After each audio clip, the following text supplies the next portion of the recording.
नबी पाक सल्लल्लाहु अलैहि वसल्लम ने फरमाया मुसलमान एक जस्द वाहद की तरह, एक जिस्म की तरह, एक हिस्सा तकलीफ़ में हो तो दूसरा उसकी दर्द महसूस करता है। इंसान के वजूद के अंदर सबसे कीमती उसका दिमाग होता है, उसी से सोचता है, उसी से वो अमल करता है, उसी से मनसूबा बंदी करता है, उसी से वो मोमिन होता है, उसी से माज़अल्लाह काफिर होता है। और वजूद के अंदर जिसको दर्जे के लिहाज से बोलने में बाज़ औक़ात कम दर्जा समझा जाता है वो पैर होते हैं।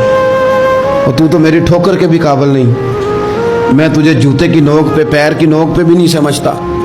हम ये कहते हैं मुहावरतन कि तू तो पैरों के काबिल भी नहीं, यानी सबसे आला दर्जा दिमाग को दिया, दिल को दिया, और सबसे हल्का दर्जा पाँव को दिया। लेकिन मुझे बतलाइएगा, अगर कभी पाँव की सबसे छोटी उंगली, छुंगलिया, चीची, उसमें अगर कभी जख्म लग जाए तो जिस्म का सबसे आला हिस्सा दिमाग है। दिमाग ने कभी ये कहा है कि छोड़ो, ये तो सबसे निचला दर्जा है, नहीं जाना डॉक्टर के पास, इतना टाइम कहाँ है, रहने दो, छोटी सी तो उंगली है, खैर है। ऐसा कभी हुआ है? दिमाग फौरन कहता है कि बाकी काम बाद में करेंगे, पहले डॉक्टर का पता करो, इसको मरहम पट्टी कराओ, क्योंकि उसे पता है कि अगर यहाँ दर्द रही तो बाकी जिस्म में भी दर्द रहेगी। और ये भी पता है दिमाग को कि अगर मैंने यहाँ इलाज ना कराया उंगली का तो कहीं पैर भी सारा जख्मी ना हो जाए, और अगर पैर का इलाज ना कराया तो टांगे और बाकी वजूद तक भी जख्म ना आ जाए। लिहाजा दिमाग जल्दी फैसला करता है, टेस्ट कराने का, चेकअप कराने का, दवाई लेने का, मरहम पट्टी का। और मेरे भाई, मुसलमान एक वजूद की तरह है। ये तो हो सकता है कुछ मुसलमान मुल्क गरीब हों और कुछ के पास तेल के कुएं हों, कुछ के पास सोने के पहाड़ हों। ये तो हो सकता है कि बाज़-औक़ात ये वो समझ लें कि हम आला दर्जे के हैं, लेकिन ये याद रखें, अगर एक जिस्म की तरह हैं, सोचते हैं और हैं, क्योंकि नबी पाक ने फरमाया है, अगर इस तरह सोचते हैं, फिर मेरा ख्याल है कि जिस तरह तेल के कुएं वाले को अपनी दर्द होती है ना, सोने के पहाड़ों वाले मुल्क को जिस तरह अपनी दर्द होती है ना, इस तरह उसे किसी को भिकारत की नज़र से देखना नहीं चाहिए, चूँकि जस्दे वाहिद है। और जस्दे वाहिद में अगर कोई दर्जा बड़ा भी रखता हो कि जनाब हमारे पास एक बड़ी जगह है, मुतबर्रक जगह है, हम बड़े हैं, तो आप बड़े हैं, लेकिन बड़ा दिमाग ही ये फैसला करता है कि भाई वो छोटा सा पैर का हिस्सा जख्मी है, जल्दी करो, इलाज कराओ।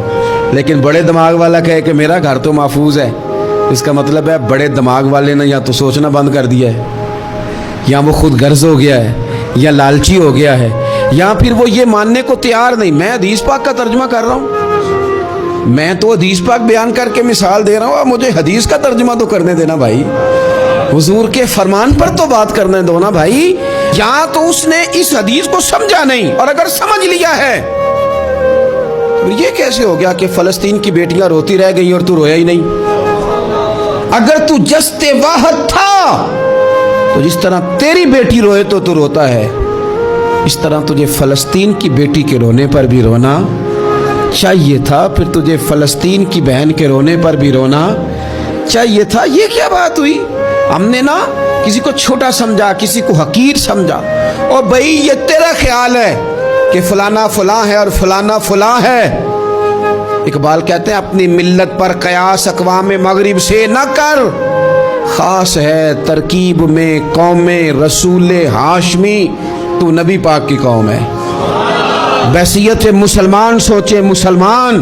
किसी ने पूछा था हज़रत सलमान फारसी से, नाम क्या है? फरमाने लगे मेरा नाम इस्लाम है। आपके वालिद का नाम? फरमाया इस्लाम। का दादा का नाम इस्लाम।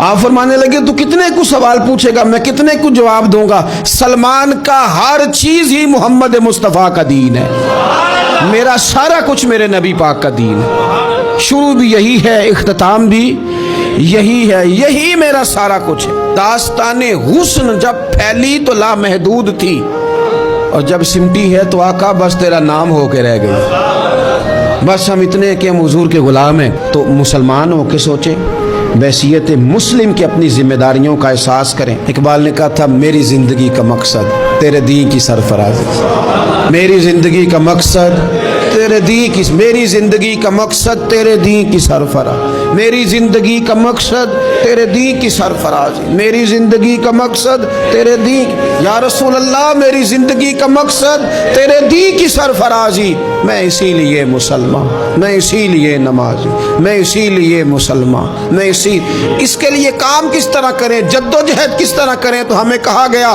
قوت عشق سے ہر پست کو بالا کر دے اور دہر میں اسم محمد سے اجالا کر دے، دہر میں اسم محمد سے اجالا کر دے۔ اقبال سے پوچھا، اقبال اس کام میں مدد کیسے ملے گی، کس طرح آگے بڑھیں گے؟ تو اس نے کہا بازو تیرا توحید کی قوت سے قوی ہے، اللہ تیری مدد کرے گا، تم موحد ہے، رب کو ماننے والا ہے، بازو تیرا توحید کی قوت سے قوی ہے، اسلام تیرا دیس ہے، کیونکہ تو مصطفی ہے، تو مصطفیٰ کریم کا ماننے والا ہے، تیری مدد ہوگی ہر میدان